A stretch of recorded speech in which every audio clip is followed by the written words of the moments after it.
minasyaitonirrajim. Bismillahirrahmanirrahim. Assalamualaikum warahmatullahi wabarakatuh. Alhamdulillah alladzi farada alaina bisiyami Ramadan wa unzila fihi al-Qur'an hudan linnas wa bayyinatin minal huda wal furqan. Asyhadu an la ilaha illallah wahdahu la syarikalah wa asyhadu anna Muhammadan abduhu wa rasuluhu la nabiyya ba'dah. Amma ba'du, rabbi syrah li sadri wa yassir li amri wahlul 'uqdatam min lisani yafqahu qawli. Syukur kita persembahkan pada Allah yang telah memberikan kita umur panjang, kesempatan sehingga kita berjumpa kembali dengan Ramadan yang mulia ini. Salawat dan salam pada Rasulullah serta keluarga dan sahabat beliau sekalian. Pemirsa CTV yang dimuliakan Allah Subhanahu wa taala, dalam kajian kita pada kesempatan mulia ini kita akan mengkaji tentang bahwasanya Ramadan ini adalah bulan tarbiyah. Artinya Ramadan ini bulan pendidikan. Apa yang dididik oleh Ramadan, ada 3 aspek yang apabila seseorang betul-betul berpuasa dengan ikhlas karena Allah, dia akan terdidik, akan ditempa 3 aspek dalam kepribadiannya. Yang pertama, pendidikan yang diberikan oleh Ramadan kepada kita adalah tarbiyatun nufus, pendidikan jiwa. Jiwa yang dididik oleh Ramadan, bagaimana seseorang peka terhadap kepedihan yang dirasakan oleh orang lain. Dengan kita berpuasa, mulut, perut mesti kosong daripada makanan, daripada tutur kata yang tidak baik. Oleh karena itu, ketika seorang hamba Allah, umat muslim, orang beriman berpuasa dengan sebenarnya di bulan Ramadan, maka akan terdidiklah jiwanya. Dari jiwa yang tidak baik menjadi jiwa yang baik, dari jiwa yang baik menjadi jiwa yang lebih baik. Maka pendidikan ini, kesempatan sekolah Ramadan ini, jangan kita sia-siakan. Pergunakan waktu yang sangat singkat ini dengan maksimal, dengan tujuan ada perubahan pada jiwa kita. Pemirsa CTV muliakan Allah Subhanahu wa taala. Pendidikan yang kedua yang Ramadan berikan pada kita adalah tarbiyatul jasad. Pendidikan jasmani. Kalau tadi tarbiyatun nufus, pendidikan rohani. Pendidikan jasmani ternyata setelah diselidiki oleh ahli-ahli medis, orang dengan sebab berpuasa bisa terpelihara jasmaninya, dari sakit menjadi sehat, dari tidak baik menjadi baik. Ini pendidikan jasmani yang diberikan oleh Ramadan. Maka ternyata orang-orang jangankan di bulan Ramadan, kalau dia melazimkan berpuasa Senin Kemis, berpuasa sunat-sunat yang lain, insya-Allah Allah akan berikan kesehatan kepada jasadnya, kepada tubuhnya. Maka oleh karena itu, yang terpenting di dalam kita melaksanakan ibadah Ramadan ini, bagaimana kita atur pola makan, kita jaga apa yang kita makan, kita pilih dari mana makanan yang akan kita makan. Maka makanan dari mana yang kita makan mesti halal. Artinya pola makan kita, artinya ketika kita makan walaupun itu halal, tapi bisa jadi dengan pola yang salah, maka makanan itu akan menjadi tidak baik. Makanya Allah Subhanahu wa taala mengingatkan kita, memandu kita dalam Al-Quran, kulu min rizqillah rizqan halalan thayyibah. Makan dari apa yang Allah berikan kepadamu, makanan yang halal lagi baik. Ini yang penting sekali. Halal lagi baik. Ada makanan halal tapi tidak baik. Nasi saja, nasi halal. Tapi ketika kita makan dengan pola yang tidak baik, dengan berlebihan, maka nasi itu menjadi tidak baik terhadap jasmani kita. Makan makanan yang masuk ke dalam perut kita menjadi tidak baik. Maka ini tarbiyah yang diberikan oleh Ramadan kepada jasmani kita, atau lebih dikenal dengan tarbiyatul jasad. Pemirsa CTV milik Allah Subhanahu wa taala.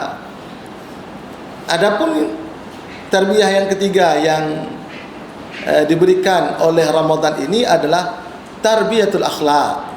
Tarbiyatul akhlak, yaitu pendidikan akhlak. Maka kita sebagai umat Islam, orang beriman yang melaksanakan ibadah puasa bukan semata-mata berpuasa jasmani, bukan berpuasa rohani atau jiwa tadi. Mesti kita dapat mendidik dengan kedatangan Ramadan ini, yaitu akhlak. Bagaimana pengertian bahawa Ramadan itu bisa mendidik akhlak kita? Di antaranya dengan kedatangan Ramadan muncul akhlakul karimah dalam jiwa kita umat muslim. Makna akhlakul karimah itu akhlak yang mulia. Kalau selama ini orang tidak ada kepedulian terhadap sesama, maka dengan datang Ramadan dididik. Ternyata apa yang pernah dirasakan oleh saudara kita yang enggak pernah seberuntung kita. Makan mereka mungkin tidak seperti kita makan 3 kali sehari. Maka di bulan Ramadan ini kita merasakan apa yang mereka rasakan. Kalau orang-orang yang enggak beruntung, orang-orang yang tidak berkecukupan seperti kita, mereka makan sekali sehari, maka di bulan Ramadan ini Allah didik kita. Ternyata kita tidak boleh makan sehari itu 3 kali kecuali sahur dan berbuka. Artinya kita mesti kosong antara fajar sampai terbenam matahari, tidak boleh kita makan apa-apa. Nah, ini pendidikan terhadap akhlak kita. Dan Ramadan juga mendidik ketika seseorang melakukan ibadah puasa dengan benar, insya-Allah dia akan berakhlak, akan menjadi santun, menjadi sopan. Karena yang membuat seseorang itu tidak berakhlak adanya faktor pengaruh nafsu. Nafsu yang mendominasi dalam tubuhnya, sehingga muncullah akhlak-akhlak mazmumah dalam dirinya, rasa dengki, iri, hasad, dan berbagai macam akhlak-akhlak yang lain. Pemirsa CTV milik Allah Subhanahu wa taala. Oleh karena itu, kalau kita ingin menjadikan sebuah patokan seseorang itu makbul puasanya atau tidak, ini mudah sekali sebenarnya. Hampir persis samalah seperti kita melihat bagaimana haji yang mabrur atau tidak, maka puasa yang makbul atau tidak juga bisa kita lihat dalam kehidupan pasca Ramadan nantinya. Ketika seseorang selama dia berRamadan melakukan ibadah puasa, setelah bulan Ramadan berlalu terjadi perubahan pada jiwanya, pada pola fikirnya, pola makannya, akhlaknya, berarti orang ini berhasil dididik oleh bulan Ramadan. Tapi kalau ada hamba Allah, orang beriman, dia berpuasa setiap bulan Ramadan, tapi tidak ada perubahan pada jiwanya, tidak ada perubahan pada fisiknya, malah ada orang berpuasa semakin gemuk, semakin dia berpuasa semakin badannya bertambah, maka ini ada hal yang perlu kita pertanyakan. Kadang konsep berpuasa kita, ya biarlah lapar seharian, tapi nanti ketika kita berbuka, kita balas dendam. Artinya kita makan apa adanya, kita beli apa yang ada. Nah, ini pola yang tidak baik dan tidak ada nilai tarbiyah di dalam pelaksanaan bulan Ramadan.